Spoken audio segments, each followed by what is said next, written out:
তৃষা, রাহুল, নাফিস আর অপূর্ব বন্ধুদের দল। অ্যাডভেঞ্চার ভালোবাসে সবাই। একদিন তারা সিদ্ধান্ত নিল পুরনো এক পরিত্যক্ত বাংলোতে রাত কাটাবে। গ্রামের লোকেরা বলল, ওখানে যেও না, রাতে কেউ বেঁচে ফিরে আসে না। কিন্তু বন্ধুরা হাসল, এসব গল্পই শুধু কল্পনা। রাত নামতেই তারা বাংলোতে পৌঁছাল। বাড়িটা বিশাল, কিন্তু ধুলোয় ঢাকা। জানালাগুলো ভাঙা, দরজা কিঞ্চিৎ খোলা। ভেতরে ঢুকে তারা জায়গাটা ঘুরে দেখতে লাগল। ঘটনাগুলো শুরু। হঠাৎ বাতাসে একটা গন্ধ ভেসে এলো, পুরনো পচা ধরনের গন্ধ। নাফিস বলল, এটা এত বাজে গন্ধ কেন? রাহুল মোশকরা করে বলল, ভূতদের গন্ধ। সবাই হেসে উঠল। কিন্তু তারপরই ওপরের ঘর থেকে একটা শব্দ এলো, চেয়ার টানার মতো। তৃষা ফিসফিস করে বলল, আমরা এখানে একা নেই। উপস্থিতি। হঠাৎ বাতাস যেন ভারী হয়ে উঠল। দরজাগুলো খটাখট শব্দ করে বন্ধ হয়ে গেল। নাফিস মোবাইলের টর্চ জ্বালাল, কিন্তু আলো কমে আসছিল।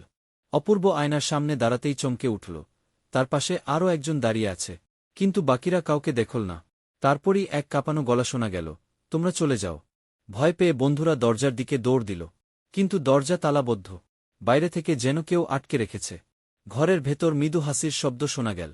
পেছনে তাকাতেই সবাই দেখল, একটা ছায়ামূর্তি ধীরে ধীরে তাদের দিকে এগিয়ে আসছে। তৃষা কাঁপতে কাঁপতে বলল, আমরা চলে যেতে চাই। দয়া করে দরজা খুলে দাও। হঠাৎই দরজাটা নিজে থেকেই খুলে গেল। বন্ধুরা ছুটতে ছুটতে বাংলোর বাইরে বেরিয়ে এলো। বাইরে এসে দেখল, তাদের গায়ের কাপড় ধুলোয় ভরা, যেন বহু বছর ধরে পড়ে আছে। গ্রামের লোকেরা অবাক হয়ে বলল, তোমরা তো 5 দিন আগে বাংলোতে ঢুকেছিলে। এতদিন কোথায় ছিলে? বন্ধুরা বিস্মিত। তাদের কাছে এক রাত মনে হলেও 5 দিন কেটে গিয়েছিল। বাংলোটা পেছনে রেখে তারা বুঝল, কিছু জায়গা সত্যিই মানুষের জন্য নয়।